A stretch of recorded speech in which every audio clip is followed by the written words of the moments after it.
The three sorts of wanderers. There are three sorts of wanderers, Kavada, which I have myself understood and realized them, have made them know to others. And what are the three? The mystic wanderer, the wanderer of manifestation, and the wanderer of education.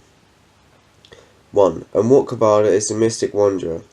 In this case, Kavada, suppose that a brother enjoys the possession of in various ways a mystic power. From being one, he becomes multiform. From being multiform, he becomes one. From being invisible, becomes invisible. From being he passes without hindrance to the further side of a wall, or a battlement, or a mountain. As if through air, he penetrates up and down through the solid ground. As if through water, he walks on water without dividing it. As if on solid ground, he travels cross-legged through the sky. Like birds on wings, he touches and feels the hand, even the moon and the sun, beings of mystic power and potency though they have been. He reaches them in the body up to heaven of Brahman. And some believer of trust heart should behold him doing so. Then that believer should announce that the fact to be unbeliever, saying, "Wonderful sir, and marvellous is the mystic power and potency of the recluse." Then that unbeliever should say to him, "Well, sir, there is a certain charm called the Gahandra charm. It is by the efficiency, therefore, that performs all this." Now, what you think, Kavada, might not be unbelievable, so say. Yes, sir, he might. Well, Kavada, it is because I preserve it danger in the practice of mystical wonders, and I loathe and abhor their shame therefore. 2. And what, Kavada, is the wonder of manifestation? Suppose in this case, Kavada, that a brother can make manifest the heart and the other feelings, reasons and thoughts of other beings, of other individuals, saying so in your mind, "You are thinking of such and such a matter. Thus and thus are your emotions," and some believer of trust and heart should see him doing so. Then the believer should announce the fact to an unbeliever, saying, "Wondrous, sir, and marvellous is the mystic power and potency of that recluse." Then the unbeliever should say to him, "Well, sir, there is a chance called the jewel charm. It is by the efficiency, therefore, he performs all of this." Now, what do you think, Kavada? Might not be the unbeliever so say?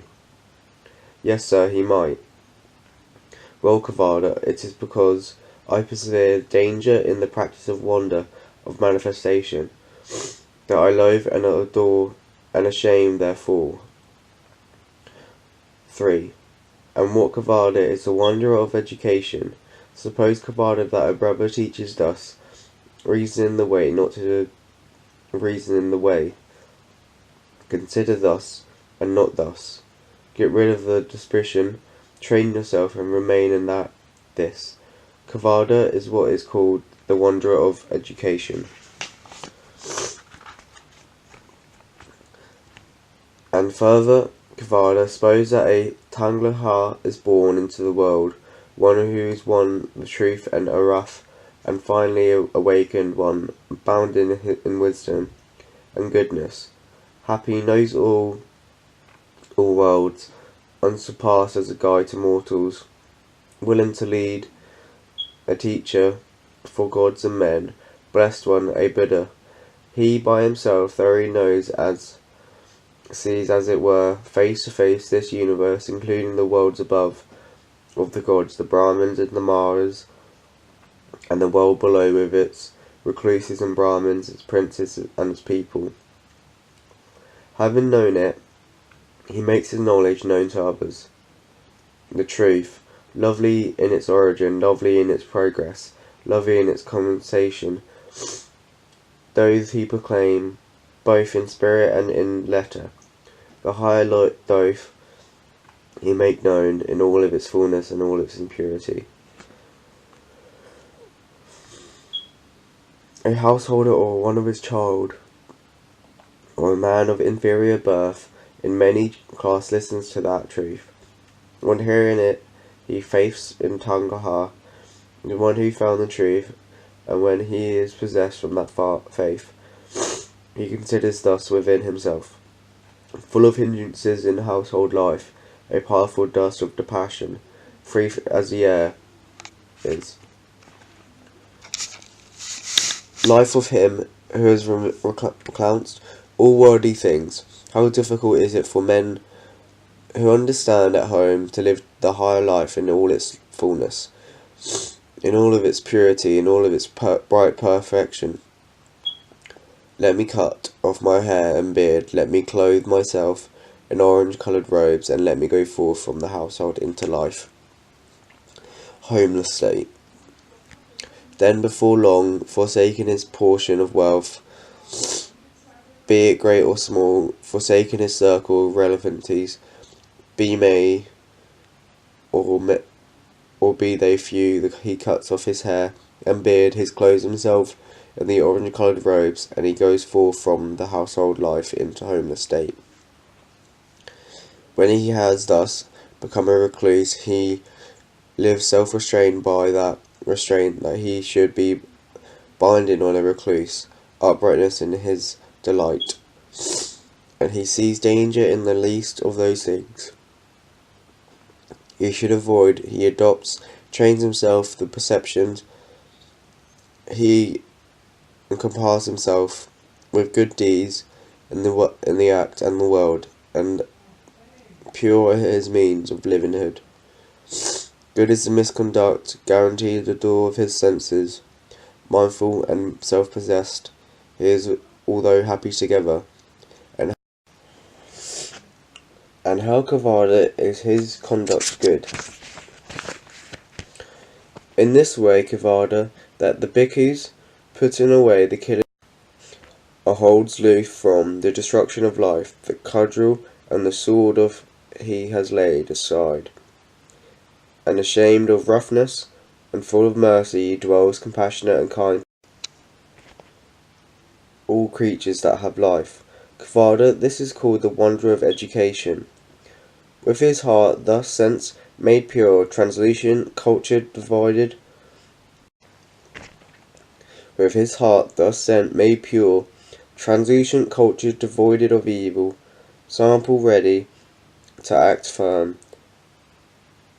and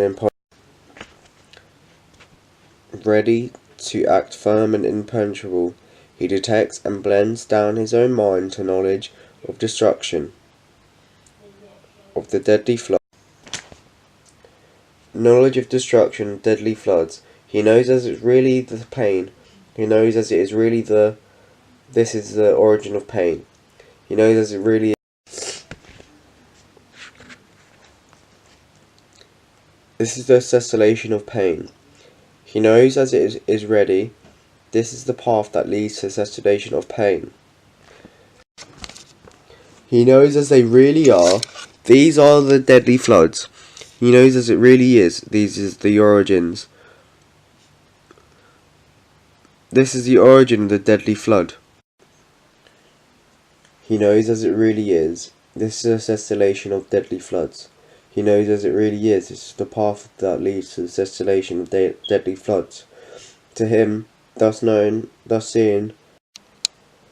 To him, knowing, thus seeing this, is the heart set free from the deadly taint of lusts. Is set free from. The deadly taint of becoming is set. The deadly taint of ignorance. In him, thus set free, there arises the knowledge of impotence, and he knows rebirth has been destroyed. The higher has been fulfilled, which had to be done, being accomplished after present life. There will be no beyond. Just Kevlar as in the mountain fastness. Just Kavada as if in the mountain fastness there were a pool of water, clear, translucent, and seen, and a man standing on the bank, and with eyes to see, should perceive, and serene, and a man standing on the bank, and with eyes to see, should perceive the oysters, and with the eyes to see, should perceive gravel. So these Kavala are the three wonders I have understood and realized myself and made known to others. One who is near to nirvana, monks possessed of four qualities. That thing, maybe. One who is near nirvana, monks possessed of four qualities, a man incapable of falling away, is near to nirvana. Blamelessness and comfort in life. Thus a monk is moderate in eating. And how is a monk given to watchfulness? By day a monk walks up and down and sits, thus cleansing his heart of conditions that should be checked. By night for the first watch he does likewise. In the middle watch of the night, lying on his right side, he takes up the lion posture, resting one foot on the other, and thus collecting and composed fixes his thoughts on a rising up again. In last watch of the night, at early dawn, he walks up and down, then sits, and so cleanses his heart of conditions that should be checked. This is how a monk is given watchfulness. Possession of these four qualities, a monk is incapable of falling away. He is near nirvana.